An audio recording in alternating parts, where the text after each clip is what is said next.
Bonjour à tous les amis, bienvenue dans ce nouvel épisode Brut de Capteur. Comme d'habitude, je vous rappelle que vous pouvez toujours me joindre, ou en tout cas me retrouver sur la page Facebook, le site brutdecapteur.fr. Tout ça, c'est dans la fiche en haut à droite de votre écran. Vous pouvez aussi, bien évidemment, revoir les anciens épisodes Brut de Capteur, parce qu'il y a beaucoup de nouveaux arrivants, et je remarque qu'ils ne regardent pas tellement les anciens. Donc je vous rappelle que la chaîne Brut de Capteur, ça prend la forme d'une formation, en tout cas ça suit le cycle logique d'une formation, donc rien ne sert de regarder cet épisode si vous n'avez pas vu les épisodes précédents. Voilà, je sais que je me répète beaucoup dans les nouveaux épisodes, mais voilà, il y a beaucoup de nouveaux arrivants, et donc c'est important de faire des petits rappels. Deux parties pour cet épisode. La première partie cette semaine, la deuxième partie la semaine prochaine. Dans cette première partie, on va voir un petit peu comment protéger son matériel photo, quels sont les petits pièges à éviter pour on va dire les usures prématurées sur notre matériel. Et puis la semaine prochaine, on verra un petit peu comment le nettoyer. Donc je fais ces épisodes à la demande d'une de mes abonnées qui m'a spécifiquement demandé comment je faisais pour un peu protéger mon matos et surtout pour comment le nettoyer. Voilà, puisque c'est une baroudeuse qui m'a demandé donc comment elle pouvait en prolonger, on va dire, la durée de vie de son matériel. Et je vais vous montrer quelques solutions, des choses que j'ai pu expérimenter et aussi voilà, des choses qui existent mais que je n'ai pas encore expérimenté ou que je n'ai pas souhaité expérimenter. Voilà, donc on va voir ça tout de suite. Allez, c'est parti. Qu'est-ce qu'on a besoin d'éviter pour son matériel photo? Alors, quand je parle du matériel photo, on va se consacrer beaucoup ici au boîtier et à l'optique. Dans cette vidéo, on va pas voir que ça, mais on va voir que le principal et ce qui vous coûte le plus cher, ce qui est, on va dire, le plus important dans votre sac photo, c'est souvent votre boîtier et votre optique. Donc le boîtier, qu'est-ce qu'il craint? Le premier problème, ça va être l'eau. L'eau, donc il est bien évident que si ça tombe dans l'eau, c'est foutu. Mais aussi tout ce qui peut être la pluie ou la neige, tout ça, ça va apporter de l'eau sur le boîtier. Alors, il existe des boîtiers qui sont dits tropicalisés.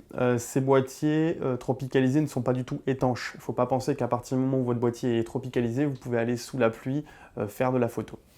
La poussière, donc la poussière va être un problème, notamment de fonctionnement. Si vous avez trop de poussière à l'intérieur de votre appareil photo, au bout d'un moment, vous pouvez avoir des problèmes de fonctionnement. Et surtout, voilà, sur le capteur et sur les optiques, pour la qualité de vos images, forcément. Donc les poussières, la poussière, c'est un ennemi de l'appareil photo, clairement et simplement. Et autre danger à bien identifier, c'est la température. La température, vous avez les températures extrêmes dans un sens, donc au-delà de 40 degrés en règle générale, votre appareil photo ne va pas très bien supporter le choc. Dans ce sens-là, on a quand même beaucoup de marge, puisqu'on va aller rarement vers des températures de plus de 40 degrés, c'est quand même très rare. Et puis, dans l'autre sens, les températures négatives, elles, sont à proscrire, donc en dessous de 0 degré. C'est à relativiser. C'est pas parce que il fait moins 1, moins 2 ou moins 5 degrés que votre appareil ne va pas correctement fonctionner. En revanche, le temps d'exposition à ces intempéries va être déterminant dans la qualité de vos photos et aussi dans le fait que votre appareil résiste ou pas à ces écarts de température assez importants. Alors contre l'eau, il n'y a pas grand chose à faire. Évitez les situations difficiles. Si vous êtes au bord de l'eau, etc., faites attention à votre appareil photo. Utilisez une sangle pour éviter de le faire tomber. Donc en ce qui me concerne, moi par exemple, j'utilise une sangle type Black Rapid. Donc c'est on va dire une sangle qui me permet de prendre mon appareil photo en bandoulière. Donc je vous montre ça, voilà, ça ressemble à ça. Voilà, et ça vous permet de l'avoir sur le côté, je vous mets une image. Voilà, donc ça c'est la première chose pour éviter de le laisser tomber dans l'eau.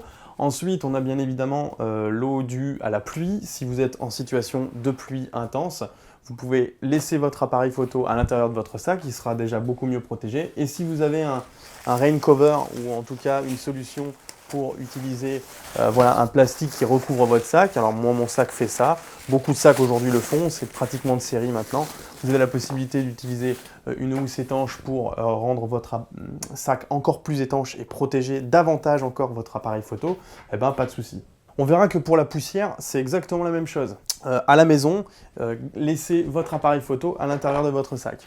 Ça, c'est le meilleur moyen de le protéger de la poussière. à l'intérieur, il sera protégé de la poussière. Voilà pour ce qui est du premier conseil. On va garder ça, voilà, et on va ranger le sac. En ce qui concerne le sable, alors, le sable, il n'y a pas de 36 précautions à prendre, il faut l'éviter. Hein. C'est la première chose à faire, donc évitez de trimballer votre appareil photo à la plage.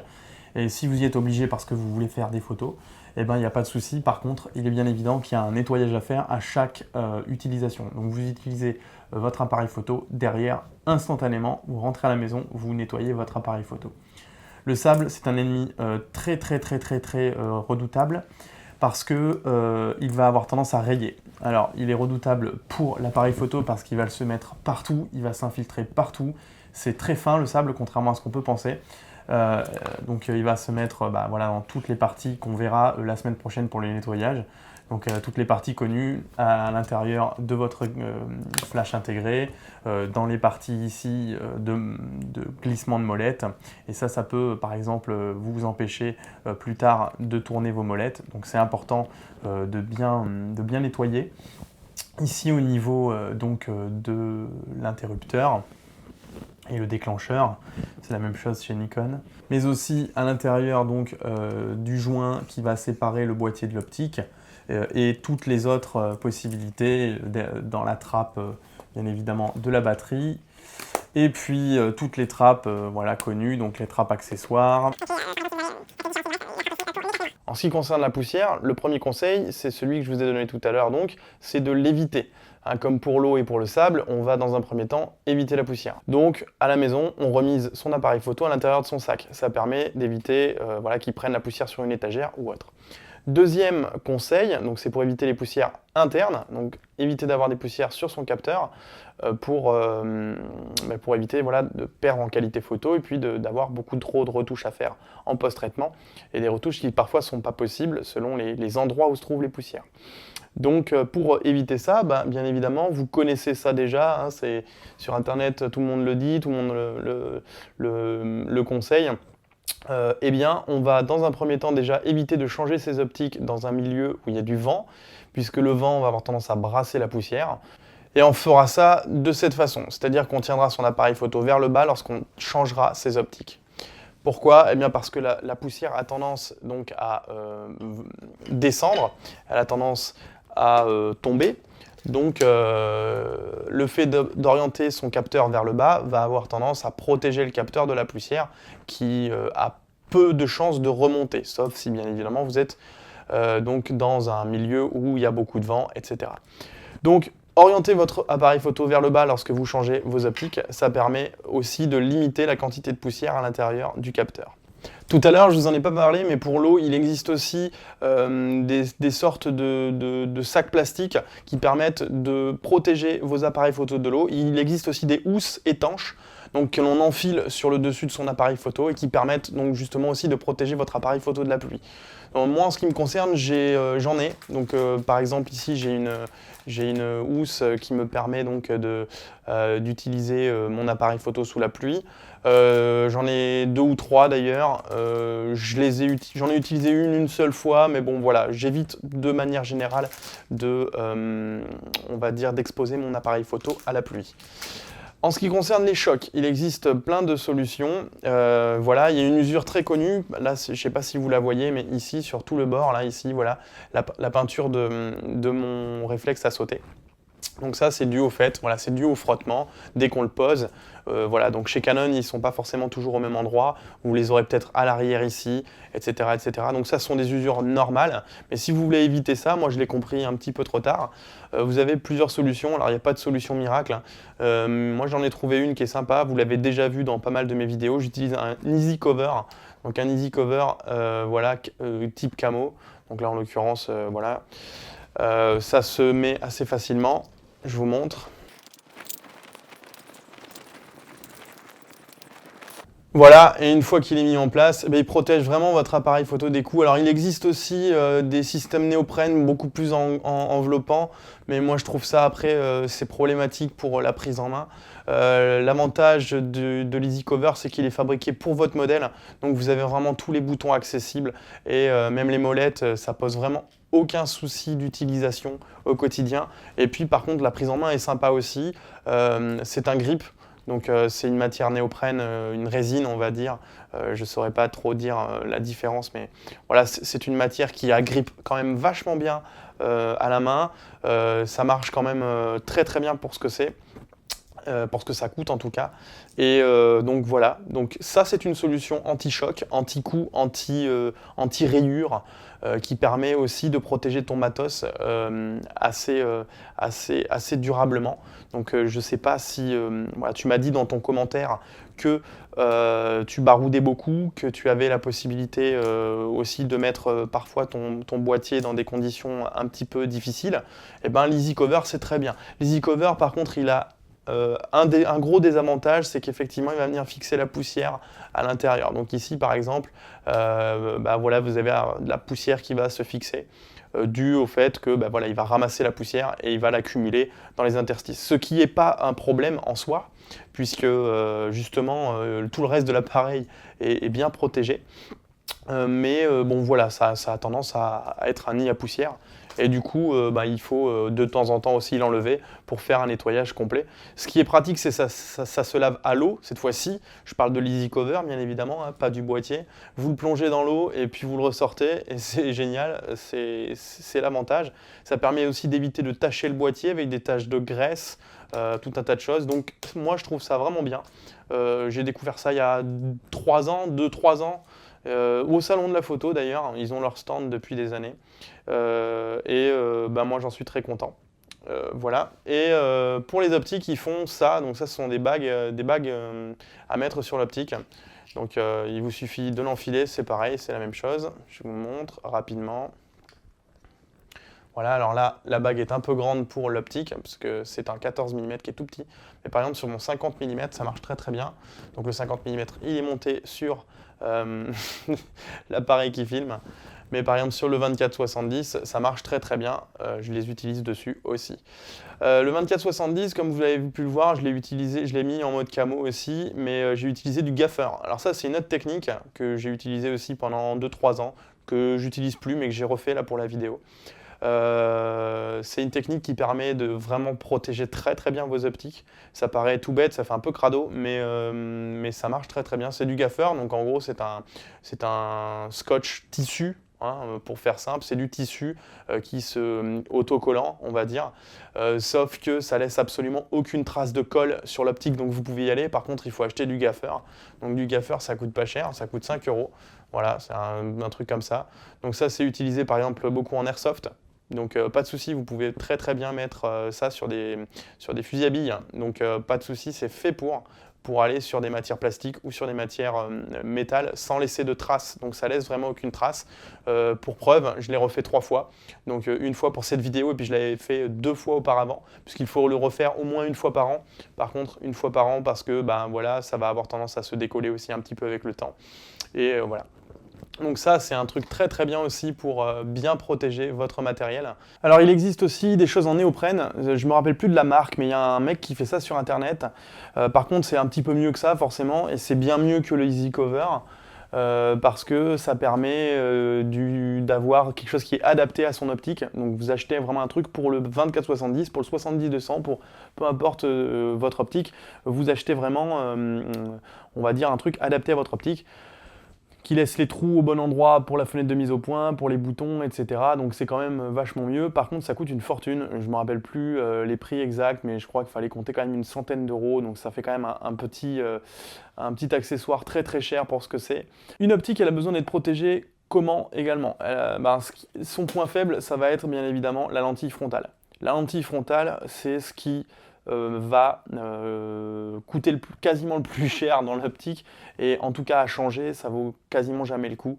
Votre lentille frontale elle est cassée, vous pouvez mettre votre optique à la poubelle et en racheter une. Ça vaut pas le coup de la réparer, sauf vraiment sur des choses peut-être très spécifiques.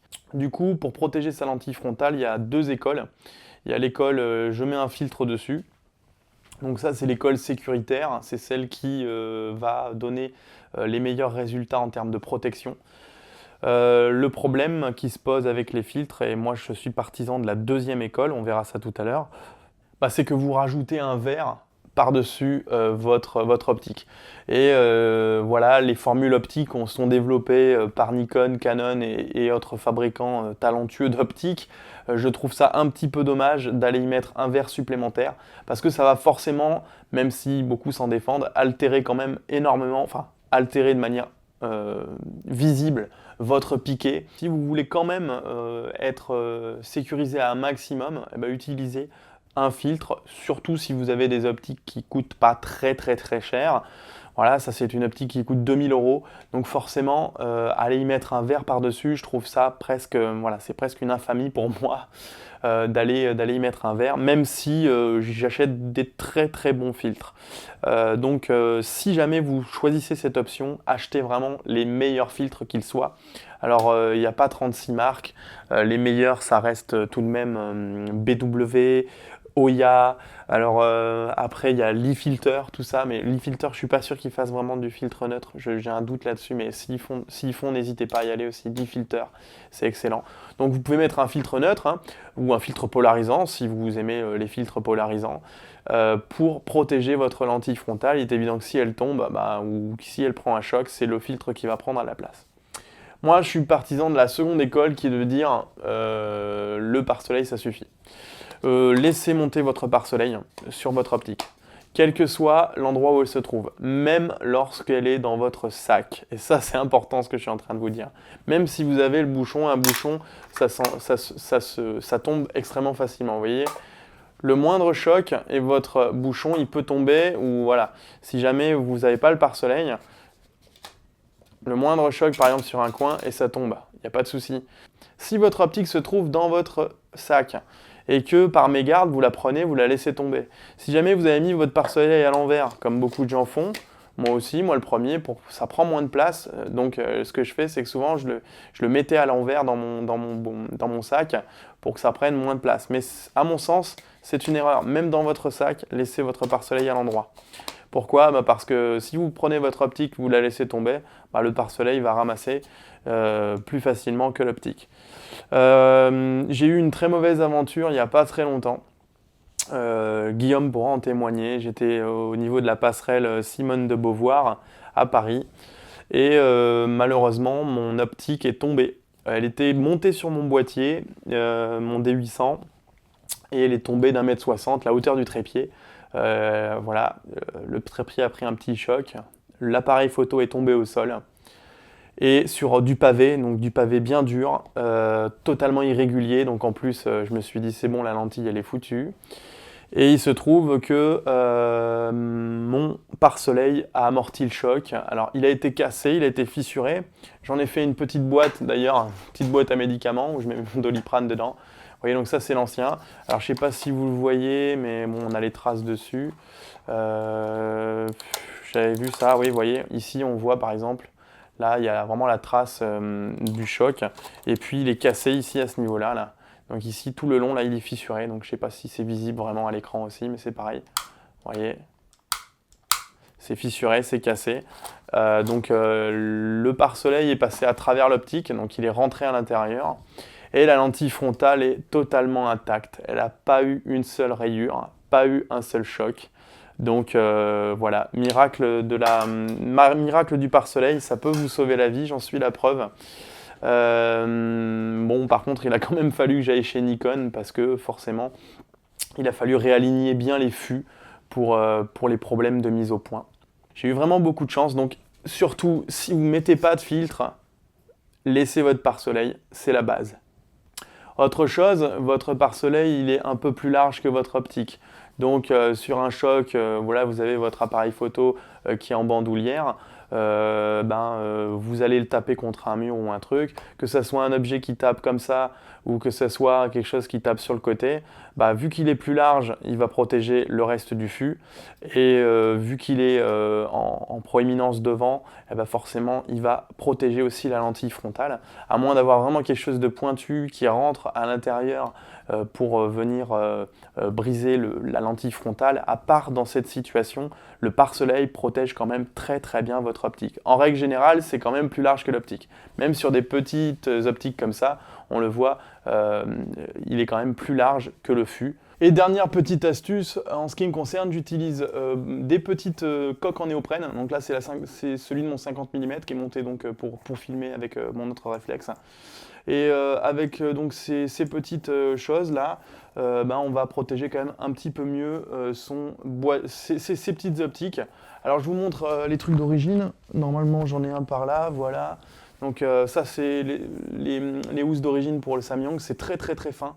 Donc ça protège d'absolument rien, à part des rayures, ça protège vraiment de que dalle.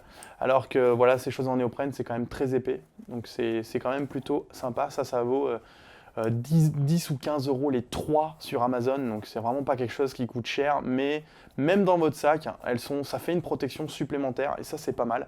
En tout cas, moi, je le conseille à tout le monde. Et autre chose, ça j'en ai déjà parlé dans le 3e épisode Brut de Capteur. Les petits êtres fragiles, parce qu'on ne va pas se consacrer uniquement aux boîtiers et aux optiques, mais on a aussi des choses comme ça. Donc là, vous avez une boîte à carte mémoire. Ça, c'est important parce que la carte mémoire, c'est vraiment quelque chose de très fragile, ça se casse facilement.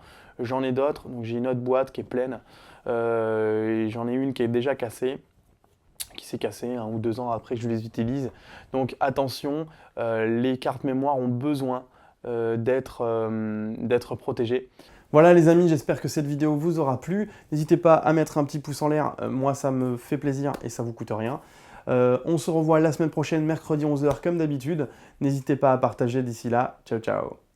Tu peux retrouver les épisodes précédents et aussi t'abonner